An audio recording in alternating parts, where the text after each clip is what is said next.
ಇನ್ನು ಪೊಲಿಟಿಕಲ್ ಸುದ್ದಿ ಗಮನಿಸೋದಾದ್ರೆ ಕಾಂಗ್ರೆಸ್ ಬಿಜೆಪಿ ನಡುವೆ ಮತ್ತೆ ಗೃಹಲಕ್ಷ್ಮಿಯ ಗುದ್ದಾಟ.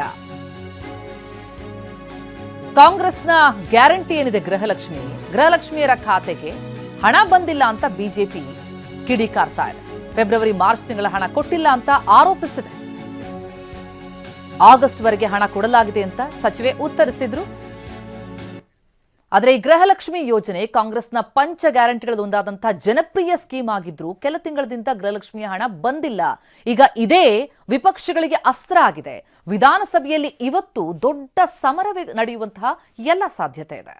ಈ ಬೆಳವಣಿಗೆ ಕುರಿತಂತೆ ಡೀಟೇಲ್ಸ್ ಪಡಿತಾ ಹೋಗೋಣ. ನಮ್ಮ ಪ್ರತಿನಿಧಿ ಕಿರಣ್ ಹನಿಯಡ್ಕ ಸಂಪರ್ಕದಲ್ಲಿದ್ದಾರೆ. ಕಿರಣ್, ರಾಜ್ಯ ಕಾಂಗ್ರೆಸ್ ಸರ್ಕಾರ ಯಾವ ಗ್ಯಾರಂಟಿಗಳನ್ನ ನೆಚ್ಚಿಕೊಂಡು ಅದನ್ನೇ ತಮ್ಮ ಶಕ್ತಿ ಬಲ ಅಂತ ಹೇಳ್ಕೊಂಡು ಬರ್ತಾ ಇತ್ತು, ಈಗ ಅದೇ ಗ್ಯಾರಂಟಿ ವಿಪಕ್ಷಗಳಿಗೆ ಅಸ್ತ್ರ ಆಗುವಾಗ ಕಂಡು ಬರ್ತಾ ಇದೆ. ಗೃಹಲಕ್ಷ್ಮಿಯ ಹಣದಲ್ಲಿ ಲೆಕ್ಕದಲ್ಲಿ ತಪ್ಪಿದ್ದು ಎಲ್ಲಿ ಕಾಂಗ್ರೆಸ್ ಆಗಿದ್ರೆ, ಜೊತೆಗೆ ಈಗ ಬಿಜೆಪಿ ಅದನ್ನ ಯಾವ ರೀತಿ ಅಸ್ತ್ರವಾಗಿ ಪ್ರಯೋಗಿಸೋದಕ್ಕೆ ಸಜ್ಜಾಗಿದೆ ಅಂತ?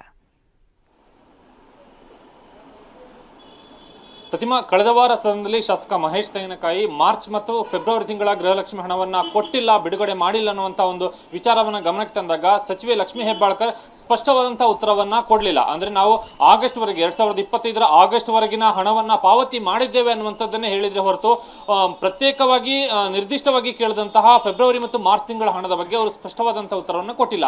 ಶಾಸಕ ಮಹೇಶ್ ತೆಂಗಿನಕಾಯಿ ಸದನದಲ್ಲಿ ಪದೇ ಪದೇ ಈ ವಿಚಾರವನ್ನ ಅಂದ್ರೆ ಫೆಬ್ರವರಿ ಮತ್ತು ಮಾರ್ಚ್ ತಿಂಗಳ ಹಣವನ್ನ ಯಾಕೆ ಇನ್ನು ಬಿಡುಗಡೆ ಮಾಡಿಲ್ಲ ಅನ್ನುವಂಥ ನಿರ್ದಿಷ್ಟವಾಗಿ ಪ್ರಶ್ನೆಯನ್ನು ಮಾಡಿದ್ರು ಕೂಡ ಅದಕ್ಕೆ ಸ್ಪಷ್ಟವಾದಂತಹ ಉತ್ತರವನ್ನು ಕೊಡಲಿಲ್ಲ. ಬದಲಾಗಿ ಅವರು ಆಗಸ್ಟ್ ವರೆಗಿನ ಹಣವನ್ನ ಪಾವತಿ ಮಾಡಿದೀವಿ ಅನ್ನುವಂಥ ವಿಚಾರವನ್ನೇ ಹೇಳಿದ್ರು. ಹೀಗಾಗಿ ಅವತ್ತು ಅಲ್ಲಿಗೆ ಆ ವಿಚಾರ ಮುಕ್ತಾಯವಾಗಿತ್ತು ಅವತ್ತಿನ ಸದನದಲ್ಲಿ. ನಂತರ ಎರಡನೇ ಬಾರಿಗೆ ಶುಕ್ರವಾರದ ವೇಳೆಗೆ ಮತ್ತೆ ಬಿಜೆಪಿ ಆ ವಿಚಾರವನ್ನ ಪ್ರಸ್ತಾಪ ಮಾಡ್ತು. ಏನಂದ್ರೆ ಈ ವಿಚಾರದಲ್ಲಿ ಸಚಿವರು ಸದನಕ್ಕೆ ಸುಳ್ಳು ಮಾಹಿತಿಯನ್ನು ಕೊಟ್ಟಿದ್ದಾರೆ ಅನ್ನುವಂಥ ವಿಚಾರವನ್ನ ಮುಂದಿಟ್ಟುಕೊಂಡು ನೇರವಾಗಿ ಸದನದಲ್ಲಿ ಮುಖ್ಯಮಂತ್ರಿಗಳನ್ನೇ ವಿಪಕ್ಷ ಬಿಜೆಪಿ ಪ್ರಶ್ನೆಯನ್ನ ಮಾಡಿತ್ತು. ಆ ಸಂದರ್ಭಕ್ಕೆ ಮುಖ್ಯಮಂತ್ರಿಗಳು ಉತ್ತರವನ್ನ ಕೊಟ್ಟಿದ್ರು. ಏನಂದ್ರೆ ಒಂದು ವೇಳೆ ಕೊಟ್ಟಿಲ್ಲ ಅನ್ನುವಂತಾದ್ರೆ, ಹಣ ಬಿಡುಗಡೆ ಆಗಿಲ್ಲ ಅನ್ನುವಂತಾದ್ರೆ ನಾವು ಅದನ್ನ ತಕ್ಷಣಕ್ಕೆ ಬಿಡುಗಡೆ ಮಾಡಿಸುವಂತ ಕೆಲಸವನ್ನ ಮಾಡ್ತೀವಿ ಅನ್ನುವಂತ ಒಂದು ಭರವಸೆಯನ್ನು ಮುಖ್ಯಮಂತ್ರಿಗಳು ಆ ಸಂದರ್ಭದಲ್ಲಿ ಕೊಟ್ಟಿದ್ರು. ಮತ್ತು ಸೋಮವಾರದ ವೇಳೆಗೆ ಸಚಿವರಿಂದ ಒಂದು ಸ್ಪಷ್ಟವಾದಂತಹ ಉತ್ತರವನ್ನ ಕೊಡಿಸುವುದಾಗಿ ಕೂಡ ಮುಖ್ಯಮಂತ್ರಿಗಳು ಭರವಸೆಯನ್ನು ಕೊಟ್ಟಿದ್ರು. ಆದ್ರೆ ನಿನ್ನೆ ಕಲಾಪ ನಡೆಯಲಿಲ್ಲ. ಇವತ್ತು ಕಲಾಪ ನಡೆಯುವಂತ ಸಂದರ್ಭದಲ್ಲಿ ಮತ್ತೆ ಆ ವಿಚಾರವನ್ನ ಪ್ರಸ್ತಾಪ ಮಾಡೋದಕ್ಕೆ ಬಿಜೆಪಿ ಮುಂದಾಗಿದೆ. ಇಲ್ಲಿ ಇರುವಂತಹ ವಿಚಾರ ಏನಂದ್ರೆ ಪ್ರತಿಮಾ, ಸಚಿವರು ಸದನದಲ್ಲಿ ಹೇಳಿರುವಂತದ್ದು ಆಗಸ್ಟ್ ವರೆಗಿನ 2025 ಆಗಸ್ಟ್ ತಿಂಗಳವರೆಗಿನ ಹಣವನ್ನು ನಾವು ಪಾವತಿ ಮಾಡಿದೀವಿ ಅನ್ನುವಂತಹ ನೇರವಾದ ಉತ್ತರವನ್ನು ಕೊಟ್ಟಿದ್ರು. ಆದ್ರೆ ಶಾಸಕ ಮಹೇಶ್ ತೆಂಗಿನಕಾಯಿ ತೆಗೆದಿರುವಂತಹ ಕಲೆ ಹಾಕಿರುವಂತಹ ಮಾಹಿತಿಗಳ ಪ್ರಕಾರವಾಗಿ ಫೆಬ್ರವರಿ ಮತ್ತು ಮಾರ್ಚ್ ತಿಂಗಳ ಹಣವನ್ನ ಇಲ್ಲಿ ಫಲಾನುಭವಿಗಳಿಗೆ ರಾಜ್ಯ ಸರ್ಕಾರ ಬಿಡುಗಡೆಯನ್ನು ಮಾಡಿಲ್ಲ. ಶಾಸಕ ಮಹೇಶ್ ತೆಂಗಿನಕಾಯಿ ಸದನ ಹೇಳಿರುವಂತಹ ಪ್ರಕಾರವಾಗಿ ಅವರು ಈ ಮಾಹಿತಿಯನ್ನು ತೆಗೆದುಕೊಂಡಿರುವಂತಹ ಮಹಿಳಾ ಮತ್ತು ಮಕ್ಕಳ ಕಲ್ಯಾಣ ಇಲಾಖೆಯ ಜಿಲ್ಲಾ ಉಪನಿರ್ದೇಶಕರಿಂದ.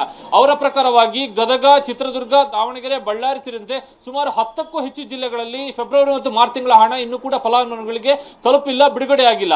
ಹಾಗಾಗಿ ಸಚಿವರು ಸದನಕ್ಕೆ ತಪ್ಪು ಮಾಹಿತಿಯನ್ನು ಕೊಟ್ಟಿದ್ದಾರೆ ಅನ್ನುವಂಥದ್ದು ಈಗ ಬಿಜೆಪಿಯ ವಾದ ಆಗಿರುವಂತದ್ದು.